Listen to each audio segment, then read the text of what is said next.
Well, the National Prayer Breakfast draws about 5,000 people from 150 countries. It's hard for people to understand the scope of it. Usually it merits about a 30-second clip on the evening news, but it's a significant event.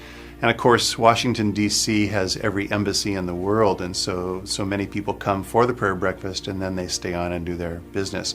It is a Christian prayer breakfast, not necessarily an all-faiths prayer breakfast. It's distinctively a Christian event, and yet Christians of all traditions participate in it, Catholic, Orthodox, Evangelical, Mainline, etc. And this is the first time in 61 years of doing the prayer breakfast they had ever done a conference following.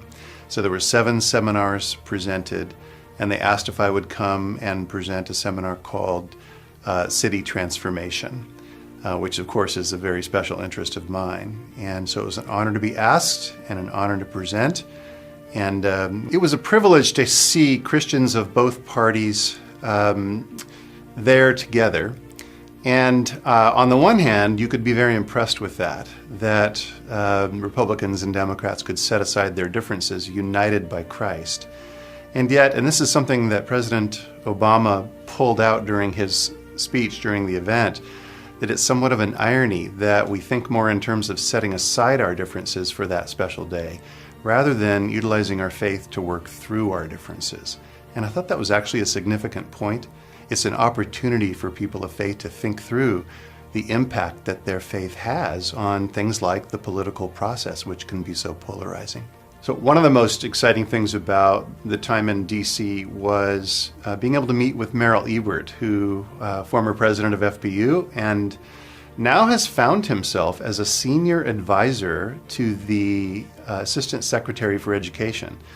And he was able to connect me to the Office of Faith-Based and Community Partnerships in the Department of Education. And I think that's going to lead to some important things for the CCT down the road. And he had a really influential part in that, as well as introducing me to key people with the Mennonite Central Committee, Washington, D.C. office, who are involved in comprehensive immigration reform issues and a host of other issues that the CCT needs expertise in. It reconnected me to significant leaders across the country who are trying to do cutting-edge thinking about something like city transformation, of course, which by itself is inherently a political process, as well as a process that we ought to be able to more completely invite people of faith into.